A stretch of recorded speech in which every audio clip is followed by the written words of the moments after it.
Tenemos un invitado de lujo aquí en el Congreso de la Mañana. Él es consultor y analista en comunicación política, tan necesaria en nuestro país. Y como hablábamos en la introducción, algunos consideran que saben, pero realmente es porque no saben absolutamente nada. Para esto tenemos a uno que sí conoce de este tema, también con formación en comunicación social y un máster en comunicación y marketing político. Ha dado algunas opiniones interesantes que vamos a discutirlas con él, de uniones de un precandidato con otro. Vamos a hablar de muchos temas. Fue analista político en la presidencia dominicana y subdirector del gabinete digital de la presidencia del 2011 al 2014. Está con nosotros Felipe Vallejos. Bienvenido, gracias por estar aquí. Muchas gracias, buenos días, gracias por invitarme. Placer estar aquí en Santiago. El placer es nuestro. Para nosotros hoy que empezamos el tema hablando de quienes saben y se callan y quienes no tienen nada que decir y hablan, es un lujo tenerte aquí porque te hemos dado seguimiento a tu carrera y también a tus análisis y comentarios. Muchas gracias. Vamos a entrar de lleno a hacerte unas cuantas preguntas. Vamos. Has sido un poco controversial, pero te tenemos que dar la razón con algunas proyecciones que tú has dado en el análisis político de hoy en República Dominicana. Falta mucho tiempo para el 2028, pero hay muy buenos y posibles y potables candidatos. El de Boga, tú eres un hombre joven y la juventud habla mucho de Omar Fernández. Tú has hecho algunas afirmaciones de Omar. Cuéntanos un poquito cómo tú proyectas o cómo se ve proyectada la carrera política de Omar Fernández. Meteórica, esa sería una palabra yo creo que, y ascendente además, rápidamente. La carrera política de Omar representa los tiempos en los que vivimos, porque si fuera la segunda mitad del siglo XX, yo diría que le faltan muchos años todavía para alcanzar la presidencia. Hay que recordar que, guardando las distancias y las situaciones, Balaguer esperó 30 años para llegar al poder. Danilo Medina, desde su primera incursión hasta su presidencia, esperó 12 años. Luis Abinader ya en el 2008 estaba preparando su candidatura presidencial y recién pudo ser candidato presidencial en el 2016. En el 2020. No, bueno, candidato en el 16. 16, 8 años y entonces, en el 2020 que llega. Y llega en el 2020. Leonel Fernández, un accidente, en el sentido de que se alinearon los planetas. Nunca en la historia se podía pensar que Bosch y Balaguer iban a ponerse de acuerdo para impedir que Peña Gómez... Lo que pasa es que Peña Gómez, Balaguer y Bosch no era que estaban... Bueno, Bosch sí, pero Balaguer no era fan número uno de Leonel Fernández, sino que era una cuestión de impedir que Peña Gómez... Sí, claro, ese era el único propósito. Y este era el hombre. Entonces, por eso asciende a la presidencia en el 96. Y ahora Omar Fernández tiene ante sí una posibilidad real de alcanzar la presidencia de la República porque en términos muy prácticos la gente se lleva mucho más de las emociones en su vida en general, ya una cuestión psicológica de la parte racional. Y Omar Fernández despierta en muchas personas esas pasiones y esas emociones que de alguna manera van creando esperanza en el futuro inmediato porque estamos transitando del final de una generación política hacia una nueva. Luis Abinader inició esa generación, esa nueva era, el primer presidente de la República nacido fuera de la era de Trujillo. Sí, sí. Entonces, obviamente es un hombre mucho más joven que los demás que han sido presidentes, en el caso de Danilo Medina, Leonel Fernández, ni se diga Hipólito Mejía, que ya no creo que vuelva a ser candidato presidencial. No, jamás. Entonces, jamás. En temas de marketing y de política, por lo que dices, estamos haciendo un crossover de lo racional a lo emocional.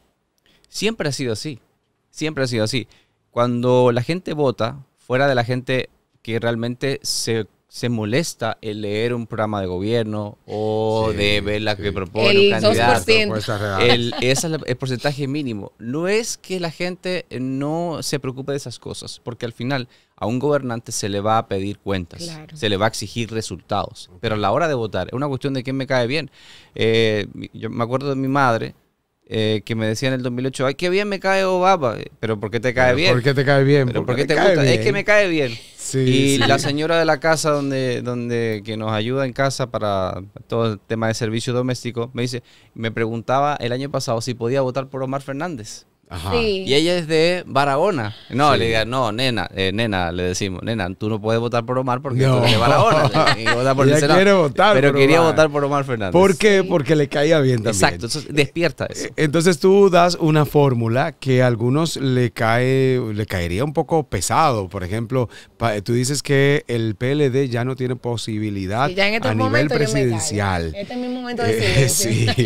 Entonces, hoy el PLD no tiene probabilidad presidencial. Tú dices, entonces, también entiendes que lo mejor para el PLD y Fuerza del Pueblo entonces sería unir a Omar Fernández como, en este caso, como candidato con Juan Ariel Jiménez.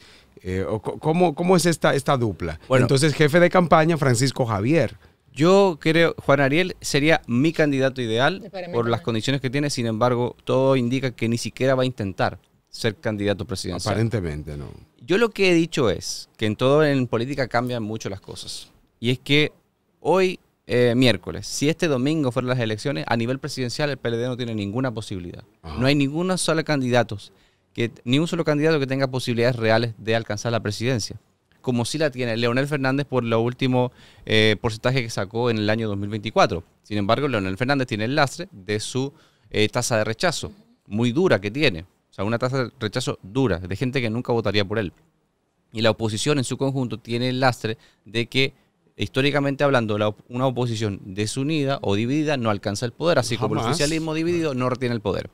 Yo lo que he dicho también es que la gran desventaja del PLD hoy es que no tiene esa figura indiscutible a nivel presidencial, que es lo que han estado tratando de hacer algunos miembros del comité político.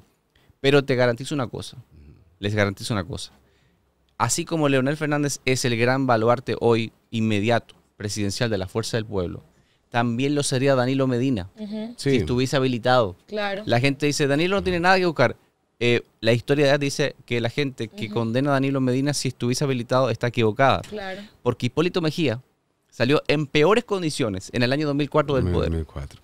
Y en el 2012 prácticamente estaba ganado entre diciembre del 2011 y marzo del 2012. Sí. Prácticamente ganado. Sí. Lo, único Abre que el la hombre boca. lo único que tenía que hacer era callarse la boca. Callarse. que por eso tenía ese auge. Lo porque tenían no- controladito controlado. hasta marzo y después empezó a meter la pata. Comenzó a hablar. Y ahí entonces ayudó al gobierno a retener el poder. Pero Danilo Medina estaría en la misma senda. Hoy, Sí. en el 2028, serían 8 años que habrá salido del poder. Y es el hombre que la gente más recuerda comparativamente hablando con Luis Abinader.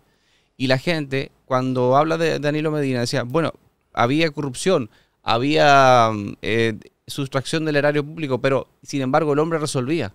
Eso la gente dice. La comida estaba más barata, había gasolina, había... Entonces, ¿qué te quiero decir con esto? Que Danilo Medina, la inhabilitación de Danilo Medina es la gran desventaja del PLD hoy. En vista de la ausencia de un hombre de la estatura de Danilo Medina, hay que buscar un candidato presidencial, que no es cosa fácil. Luego de un proceso electoral donde el PLD sacó apenas un 10% en el nivel presidencial. Entonces, por eso es que digo, bajo esas condiciones es que lamentablemente para ellos es que tienen que buscar una opción presidencial rápida, si no las condiciones de cualquier negociación se van reduciendo. Y tiene lógica, aunque no me guste, pero tiene lógica y la experiencia y la realidad está ahí.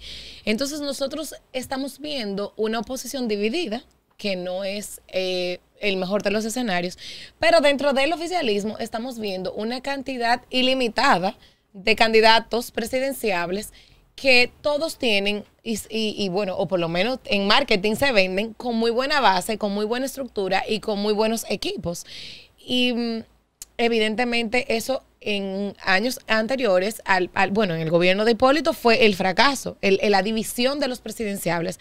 Entonces hoy, obviamente faltan 3 años, pero estamos viendo quizás una posibilidad de debilitar el gobierno. Hay algunos que dicen que ya se hizo tarde, otros que salen a ser presidenciables para negociar, pero ¿cuál desde tu perspectiva es el escenario del PRM con tanto presidenciable? Sí, esa es la historia de la vida ¿Del política. Bueno, ellos tienen que trabajar, aprender. Si el PRM aprendió algo del PRD, esas sillas voladoras del 2013 no se pueden repetir. O sea, eso es lo primero. Y lo segundo, pienso que ha madurado, son dirigentes diferentes. Porque si vamos al proceso del año 2003-2004, donde era un PRD en su máxima expresión, ni siquiera se pusieron de acuerdo cuando se reformó la Constitución. Hipólito hasta la tuvo difícil para ser candidato presidencial. Sí. Y después luego perdió. Pero creo que el PRM tiene una posibilidad importante de retener el poder. Por razones lógicas. Tienen el poder. Claro. La administración de la cosa pública te otorga una plataforma que es mucho más ventajosa con respecto a lo que puede hacer la oposición desde el punto de vista político, económico, en fin. Pero ahora, el PRM tiene dos desafíos importantes. Elegir el método adecuado de elección del candidato presidencial, que para mi gusto no hay que ser científico, puede ser una primaria con padrón cerrado. Padrón abierto me parece que es peligroso, porque se pueden inmiscuir los partidos opositores y demás. Y segundo, que ese candidato presidencial que sea elegido por los PRMistas sea o reciba el respaldo monolítico de los demás precandidatos. Y hoy esa situación no se ve tan clara en vista de que todos los 3 o 4 que tienen posibilidades entienden que tienen que ser el próximo candidato presidencial. ¿Tendrán la madurez? Me pregunto si tendrán la madurez para asumir la derrota y asumir que tienen que apoyar a un candidato que no era de su elección. Y bien dices, Patricia, aquí hay 10, 12 precandidatos del PRM. Todos los días sale uno, ¿no? Pero hay 3 o 4 máximo que tienen posibilidades de ser competitivos. ¿Cuáles son esos 3 o 4 que tú ves así como más? Hay 25. Pero... Bueno, al final también tú das una opinión. Tú dices que entiendes que debería haber una dupla. No, porque ya lo dijo. No, pero el que no está viendo tal vez no lo ha visto. Pues dame esos 3 o 4 que tú ves como top 4. Los números indican que hoy, por simpatía o por intención de voto, David Collado lidera las intenciones de votos. David Collado. Y la gente rebate, sí, pero la estructura. Vaya usted a medir la estructura de un partido o de un candidato. ¿Cómo se mide eso científicamente? Y yo debatía anoche con una querida amiga que está aquí detrás de cámara, que la estructura, que lo que no puedes medir científicamente o estadísticamente es muy difícil de corroborar o de poner sobre la mesa. Lo que ponemos sobre la mesa es la intención de voto, la simpatía que genera un candidato a nivel nacional y a nivel interno del partido. A nivel interno del partido es David Collado. Otra cosa es que la intención de voto se convierta o se materialice en un voto, lo cual es el trabajo de un equipo de campaña. Luego le sigue Carolina Mejía, seguido ahí de cerca por 3 baluartes importantes del PRM. Yayo, Sanz Lobatón, Aduanas, la vicepresidenta y Wellington. Y ahí también es competitivo Guido. Y un poquito más atrás quizá Tony Peña. Guido. ¿Tú lo pones entre los primeros? No, quinto. Quinto. Aproximadamente. Y también está Wellington Arnott, que ha dado muestras de tener estructura. De tener la base. Porque como no suenan las encuestas, tiene que dar el contrapeso de ese supuesto poderío de la estructura que obviamente nadie puede corroborar de manera natural hasta el día de las votaciones. Pero no hay que subestimarlo. Porque se subestimó, por ejemplo, a Francisco Domínguez Brito en las primarias del PLD para el proceso del año 2024, cuando Margarita Cedeño de Fernández se creía que podía hasta ganar las internas y ni siquiera llegó a un segundo lugar, en vista de que tú no puedes, y esa es una lección para David Collado. El proceso de Margarita Cedeño de Fernández es una lección para la campaña de David Collado. No puedes simplemente sostenerte sobre la base de ser conocido o de ser agradable para la gente. Debes movilizar el voto. Sí, porque la mayoría pensaba que Margarita era la número uno por encima de Abel y Domínguez Brito. Tenían a Abel en segundo lugar quizás, y Domínguez Brito en tercero, entonces todo fue eso diferente. Es una realidad. David Collado y Carolina Mejía, tú dices, entonces que sería y pudiera ser una dupla, David presidente, Carolina vice o viceversa. Yo pienso que es más probable por los números que sea la primera fórmula. Ahora bien, habría que ver que en qué condiciones de negociación se deja a Raquel Peña. Porque no es verdad que una vicepresidenta simplemente va a ceder el puesto que tiene actualmente, sino que siempre uno aspira un poco más. Pero tanto Raquel Peña como Carolina Mejía tienen la gran desventaja, no de su condición de ser mujeres, eso es irrelevante. Hoy en día es irrelevante ser mujer para ser una candidata presidencial en la República Dominicana. Para las estructuras partidarias no es relevante el no ser hombre. Te lo explico. Vamos a ver. Las estructuras partidarias siguen siendo altamente machistas. Pero la sociedad dominicana tiene, a su haber, mucha gente que ha votado por mujeres sin importar su condición de mujer, sino porque cae bien, porque es carismático, la persona es carismática. En fin, Carolina Mejía ha sido 2 veces alcaldesa. Tenemos varias vicepresidentas. La sociedad dominicana está preparada para elegir a una persona que sea mujer. Ahora, la historia juega en contra de ellas dos. ¿Por qué? porque en los 60 años que tiene de democracia ininterrumpida actualmente la República Dominicana, 66, 2026, próximo año, nunca un vicepresidente ha asumido el poder por los votos. Nunca. Nunca. Nunca. Nunca. Jacobo Masluta lo hizo porque Antonio Guzmán cometió suicidio. Sí. Y ningún alcalde del distrito o de cualquier lugar ha sido presidente de la República. El único que estuvo cerca, pero años después, fue Peña Gómez. Peña Gómez, cuando fue alcalde del distrito. Pero es otra coyuntura, porque Peña Gómez Pero de la alcaldía Claro. a la presidencia. No. Porque, por razones muy claras, y es que desde la alcaldía del Distrito Nacional, con recursos limitados, necesidades infinitas y demandas más allá de lo Y infinito, delimitación geográfica en Además, un sentido. Sí, pero el no tema de recursos. no se construye Claro. una opción presidencial. Y lo otro, Carolina va a la frontera y hace una propuesta interesante y la mitad de la gente la está criticando porque ¿qué hace Carolina en la frontera cuando usted tiene que atender los problemas del Distrito Nacional? Tiene una limitante territorial. Por eso, esa delimitación territorial limita porque ella no puede venir a Santiago a hacer Y cuando viene la campaña. critican, aunque sea un domingo. Sí, Correcto. Aunque porque sea un domingo. Es que entonces ahí hay una problemática que le dificulta. Que Entonces, a Abel también le criticaba mucho cuando salió en su campaña presidencial que que descuidaba a Santiago, aunque fuera mentira. Lo que Si pasa el es que camión no pasaba un día, decían, no, es que él está en su campaña su campaña. presidencial. lo que pasa es que debería renunciar, aunque Tomar sea para mí, una Carolina licencia. debe tomar licencia lo más rápido posible, porque si no, Ya. ¿Y David? David está ejerciendo su Tú no su eres labor machista, como- Felipe, dale. No, para nada. para Dale, nada. entonces, ¿qué pasa con David si Carolina tiene que tomar licencia? El tema de Carolina es que tiene una función territorial que la Sí, limita. Sí. Hay una David puede diferencia. hacer campaña sin hacer abiertamente campaña. Y salir por todo el país hablando Sale por de todo el turismo. país y a nivel internacional, donde hay una Sí. gran cantidad de dominicanos, en Estados Unidos ni se diga, en Europa por igual. David, Donde él Puede dice, ir a Nueva York a hablar del turismo de República Y está haciendo Dominicana campaña, y está haciendo sin campaña. poder hacer campaña. Y Lo nadie mismo- lo va a criticar. Nadie puede criticarlo, está haciendo su trabajo. pero Carolina no puede lo mismo ir. Raquel Peña. Entonces, la Claro. que corre con desventaja de los tres que Sí, están liderando sí, las sí. intenciones de voto es Carolina Mejía. Claro. Y yo te hago una pregunta ahora que tú mencionas a doña Raquel, 2 veces vicepresidenta. Pasó con Margarita. Una tercera vez como vicepresidenta, ¿no sería un poco desgastante y quizás hoy por hoy que la comunicación está tan abierta y que somos tan críticos a no se quiere mover, a lo quiere todo, ¿no sería como también un poco desgastante, aunque ella ha evidenciado rendimiento y buena gestión? Pero como Sí. una tercera vez. Y liderazgo. un liderazgo. Bueno, no hay que olvidar que Margarita Cedeño lo intentó por un tercer periodo, Exacto. que abrazó a Gonzalo Castillo en aquel acto donde asumió la candidatura vicepresidencial. O sea, Pero sí, también la criticaron fuertemente. pero no le quedaba de otra. Ok. Porque era su manera de retener la cuota de poder que ella Claro. manejó durante 8 años como vicepresidenta. Protagonismo absoluto también, 8 años como primera dama. Su manera de sobrevivir. Porque el político, ¿para qué nace? Para alcanzar el poder y para retenerlo. Ajá. Margarita Cedeño dijo, esta es mi oportunidad de retener el poder Sí. que tengo en este momento. No es descartando una opción presidencial, pero en ese momento era lo que tenía que hacer.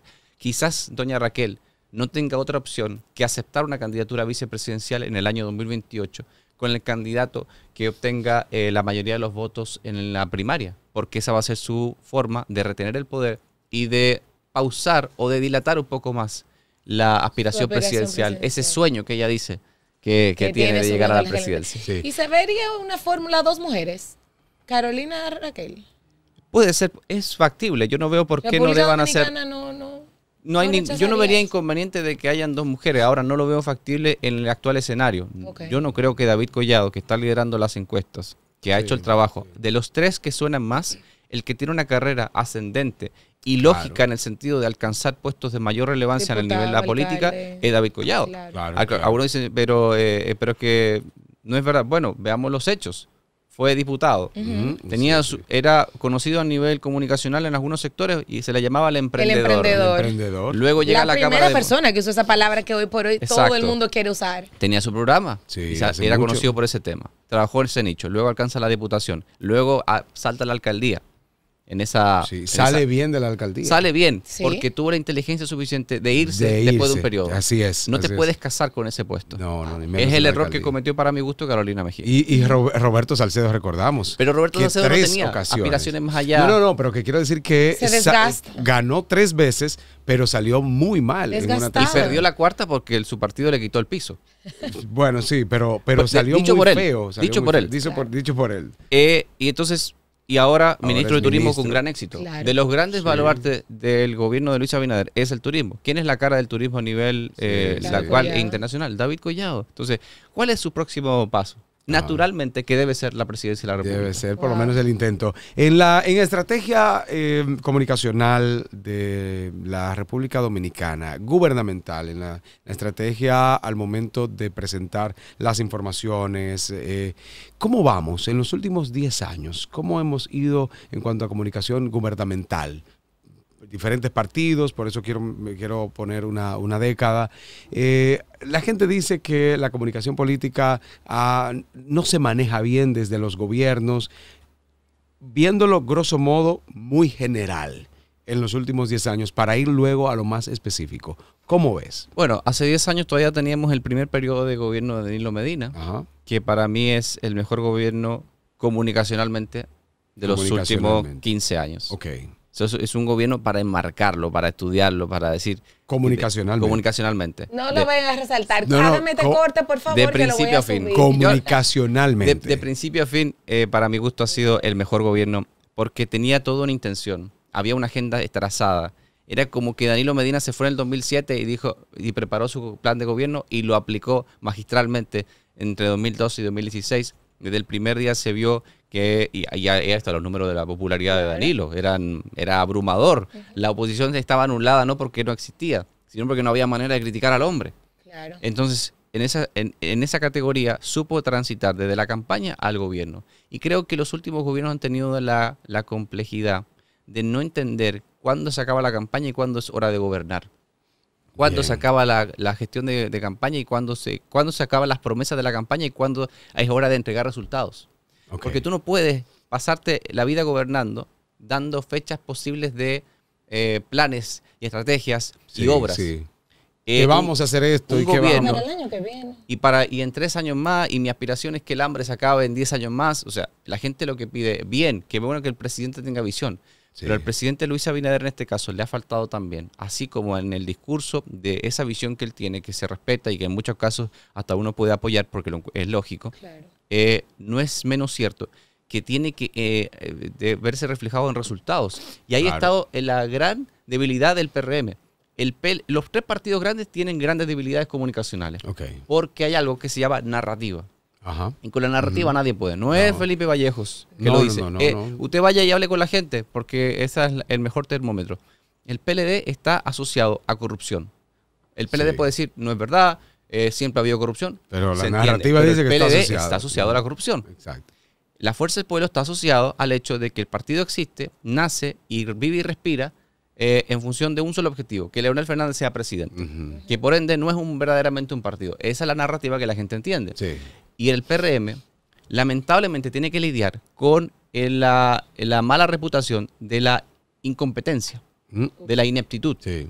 Porque dice, el PRM quizás no está asociado a la corrupción, es un punto a favor de ellos. El gran talón de Aquiles del PRM, en términos narrativos, a ojos de la gente, es la incompetencia a la hora de entregar resultados. Wow. bastante Y es una interesante. realidad. Entonces nosotros, Javier, antes de entrarte a la cabina, yo decía, yo quiero hacer una pregunta porque estamos viendo un presidente que tiene que salir todas las semanas a responder lo que quizás pudiera responder un vocero o lo que quizás pudiera responder un ministro con una nota de prensa o con ejecutoria, pero por lo menos con la narrativa. Y para mi gusto, la semanal tuvo su efecto para la campaña y la reelección, pero ya está poniendo al presidente en evidencia de esa ineptitud o falta de ejecución, pero también lo está exponiendo hasta emocionalmente. Estamos viendo un presidente que reacciona, que responde todo. En lo profesional como comunicación, a ver si yo no estoy tan mal de lo poco que sé, ¿cómo tú ves la figura de ese presidente respondiendo cosas que no debería o demostrando emociones que lo ponen en una situación delicada? La construcción del actual aparato gubernamental está diseñado para que Luis Abinader sea su principal vocero. O sea, él es todo. Él es su principal vocero. Él es el vocero, él es la cara, él pone el pecho a la bala. Todo el tiempo. Y eso en estrategia y marketing está bien. Hay que ver porque, a pesar de todo, tiene números favorables. Como quiera. Por ejemplo, aquí en Santiago esto es bastante favorable. Mucho más favorable, por ejemplo, que en otras zonas del país. Y en la capital también maneja unos números favorables. Si él ve que mis números son buenos, entonces yo tengo que seguir haciendo lo que estoy haciendo, a pesar de que muchas veces se ha criticado. La realidad es que Luis Abinader responde a una necesidad de algunas situaciones que la gente le señalaba, por ejemplo, a Danilo Medina o a Leonel Fernández. Sí. Conceptualizaba demasiado, nadie le entendía nada. Exacto. Lo que la gente a veces dice. Danilo duraba mucho Medina tiempo para hablar. demasiado sin hablar. Sí. Y hablaba a través de la gestión de gobierno. Danilo Medina habló más veces en pandemia que la totalidad de veces que habló en los 8 años anteriores de su gobierno. Wow. Contadito, ¿eh? Contadito. Contado, ¿sabes? Y Luis Abinader habla todas las semanas. Pero hay que ver la realidad actual de los gobernantes. Y él diría, y poco me lo hallo. Porque el presidente de México actual y el anterior, la presidenta actual de México y el actual y el expresidente hablaban todas las mañanas. Sí. Todas las mañanas. Sí. El presidente de Bolivia hablaba todas las mañanas. Sí. El presidente de Venezuela aló presidente. Sí. Hace 20 años, Sí. todos los domingos, y hablaba todos los días. Además, y nos vemos el Castro. domingo, decía Chávez. Entonces, Fidel Castro. Fidel Castro lo que hablaba eran 5 y 6 horas. Y había que No, escucharlo. y había que escuchar. Es terrible. Eso era cadena nacional, obligado. Pero ok, y entiendo, porque lo que yo veo es, ciertamente, Luis tiene un alto nivel de aceptación, increíblemente, independientemente de que la gente diga, no, es que él tiene buena intención, no ha hecho nada. No, es que él es bueno, pero no lo ayudan. Ahora, como presidente, yo soy muy de seniority, muy de rangos, muy de institución. Tú exponerte a hablar tanto y no brindar resultados, la historia no le pasará factura a eso, porque sacan unos videos de un hoy presidente que es hasta un irrespeto. Poner un presidente, decir, en el 2020 vamos a entregar tal cosa, en el 2021 se va a dar, en el 2022 nosotros estamos exponiendo una figura presidencial a una burla y a una sátira que le quita un poco de peso. Esa es la condena de todo presidente, lamentablemente. Y Luis Abinader no escapará a ello. Hay que recordar los tiempos de campaña cuando Leonel Fernández prometía y le sacaban los videos de hace 20 años, prometiendo tal o cual cosa. Claro. O le sacaban el tema eléctrico a los funcionarios de Danilo Medina, cuando decían que en el 2016 el problema eléctrico iba a ser resuelto. Sí. Lo cual evidentemente no ha ocurrido. Lo que dice Patricia es que cada año, pues, en 27 de febrero sobre todo, la rendición de cuentas, se ha prometido exactamente lo mismo. Y ahí el estratega debe cuidar. Por ejemplo, si ya prometiste en el 2020, no se hizo, no lo hagas como promesa en el 2021, pero en el 2022 vuelve y lo haces como promesa de que se va a resolver. Y se va a inaugurar, y se va a empezar. Ustedes saben Entonces, ahí que estratégicamente los está... colaboradores llegan hasta un punto, pero quien toma las decisiones finales de lo que va a decir y hacer es el presidente de la República.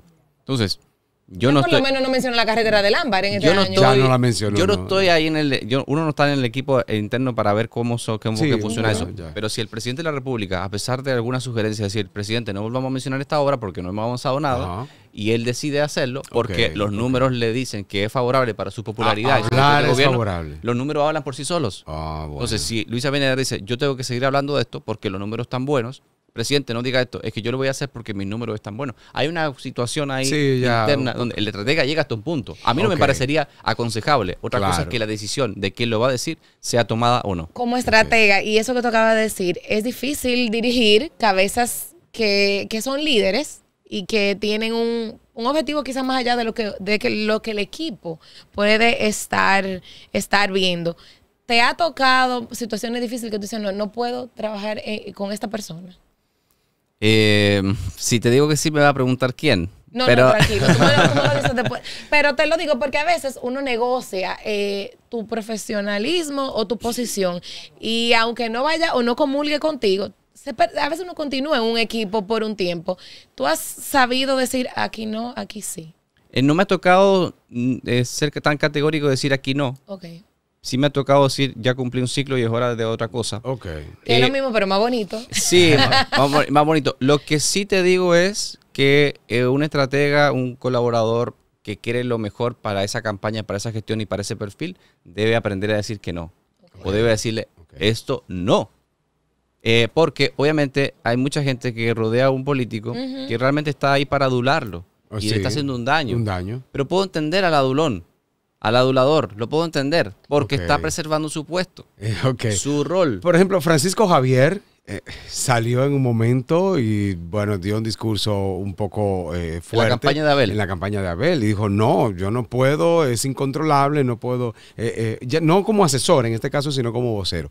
¿Qué entiendes tú que pasó en ese momento? Que yo sé que aquí hay personas que no les gusta ese tema. Me parece que Abel Martínez tiene una personalidad avasallante. Sí. Y eso le ha traído resultados exitosos a nivel electoral. Fue diputado, presidente de la Cámara con gran éxito, después fue alcalde de Santiago con gran éxito también. Era la envidia. De hecho, me parece a mí que le molestaba bastante a Carolina Mejía aquella comparación con Abel Martínez. Sí. Para su tranquilidad ya no es el alcalde. Sin embargo, esto ya a un nivel presidencial, a nivel nacional, cambia la cosa. Cambia. Entonces, un candidato presidencial de la envergadura de una campaña presidencial de la República Dominicana en este caso, tiene que saber llevarse, dejarse guiar. El candidato está para hacer unas cosas. El candidato no puede ser candidato y jefe de campaña y estratega y vocero. Y entonces me parecía a mí que Abel Martínez estaba cumpliendo con todo ese rol al mismo tiempo. Me estaba chocando con la necesaria articulación de un equipo de campaña. Empezando por Francisco Javier, que no hay ningún parecido. Francisco Javier es de los más grandes estrategas que el PLD tiene. Sí. Y en ese sentido era su jefe de campaña, como lo fue en el pasado de Leonel Fernández y también fungió con Danilo Medina. Tiene todas esas victorias electorales en su bolsillo, por ende experiencia tiene. Y por eso creo que fue uno de los grandes situaciones. El PLD no tenía margen para equivocarse o para mostrar grietas. Y lamentablemente para la campaña de Abel así fue.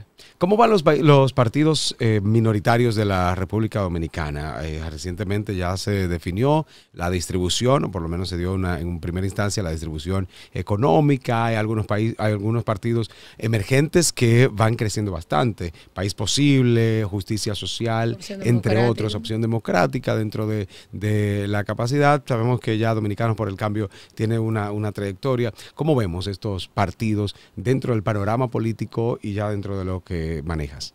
Por la construcción del sistema político actual o partidario, esos partidos la única aspiración que tienen es de seguir existiendo. Negociar. Y ir aliado a los partidos grandes. En este caso, Fuerza del Pueblo, PLD y el PRM. No tienen ninguna posibilidad en el nivel presidencial. Hasta en el nivel congresual van a pasar bastante trabajo por el sistema de elección. Y es que a mayor cantidad de votos por un partido, mayores curules tendrán. Entonces, realmente, si en una demarcación hay 6 diputados disponibles, hay 6 plazas de diputaciones disponibles, un partido minoritario va a competir por uno. Quizás, a menos que vaya aliado otra vez a un partido grande. Y al ir aliado a un partido grande, te sometes a lo que establezca ese partido mayoritario. Y entonces, en ese mismo sentido, ¿cómo tú ves la candidatura independiente en la República Dominicana con miras al 2028? Sin ninguna posibilidad real de hacer ningún tipo de ruido. Primero porque incluso para un partido que tiene reconocimiento jurídico, como es el caso del famoso Cobrador, que sacó bastantes votos. Iba a sacar más, pero la campaña que le hicieron fue acérrima. Hubo conflictos también internos. Claro, no, pero iba... Sí, pero la campaña mediática que él ayer salió hablando. Le sacaron todas las heridas ahí en la campaña por una razón muy sencilla. Había preocupación en el sistema de partido de que sacara más de un 3 o un 4%. Había mucha preocupación. Y vemos que la clase política está muy reticente a permitir que la candidatura independiente tenga un marco jurídico normativo claro, porque eso es una amenaza para el status quo. En el 2028 no le veo ninguna posibilidad, así como no le veo ninguna posibilidad a los partidos minoritarios. El próximo presidente de la República saldrá de la boleta de uno de los partidos grandes. Nos envían por aquí una parte interesada. Julio César Valentín fue diputado. Que no se sepa quién fue que te escribió. Pero Julio César Valentín fue diputado por Santiago, senador, el único que ha repetido. Presidente de la Cámara de Diputados, senador, pero el único que repitió 3 veces fue que fue senador, me confundo. 3 veces senador de Santiago, el único que ha repetido en esta provincia y tiene un partido, va en crecimiento. ¿Cómo ves a esta figura política de la República Dominicana? Julio César Valentín para mi gusto, cuando estaba en la presidencia de Danilo Medina, supo hacer la transición del leonelismo al danielismo y sobrevivió. Sobrevivió. En el año 2016, cuando da su voto para la reforma constitucional, también de alguna manera asegura su curul como senador. Sin embargo, luego ocurren situaciones a partir del éxito de Abel Martínez. El éxito de Abel Martínez fue el lastre para Julio César Valentín en el centro de su accionar político, que es Santiago. Y luego entonces decide, para mi gusto, comete un error, porque hoy por hoy sería un presidenciable del PLD, irse del PLD. Y ahí entonces se retrasa de manera dramática. Pero, escúchame, hubiera sido presidenciable, pero con un partido que no tiene posibilidad. Pero una figura presidenciable, al fin y al cabo. Si hoy fuera el candidato presidencial de Justicia Social, por razones lógicas, me parece a mí que el partido lo puede impulsar, ¿tiene posibilidad de ser competitivo o de ser un nombre a considerar? Porque además, recuerda que en estas condiciones Francisco Javier, como sea, está impulsando su candidatura presidencial. Y él sabe, el gran estratega Francisco Javier, él no lo va a decir públicamente, pero para mí, el gran estratega que es Francisco Javier, él sabe que él no va a ganar las elecciones del 2028. Claro que sí. Pero sí va a tener el músculo suficiente para sentarse a negociar una alianza que le permita que en el eventual gobierno tenga una posibilidad real de manejar una gran cuota de poder.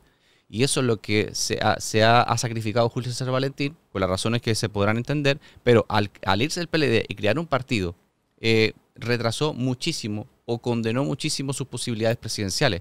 Ahora bien, y al mismo tiempo, aunque por razones que también puedo entender, pero al crear un partido e inmediatamente aliarlo al gobierno, ¿qué creó?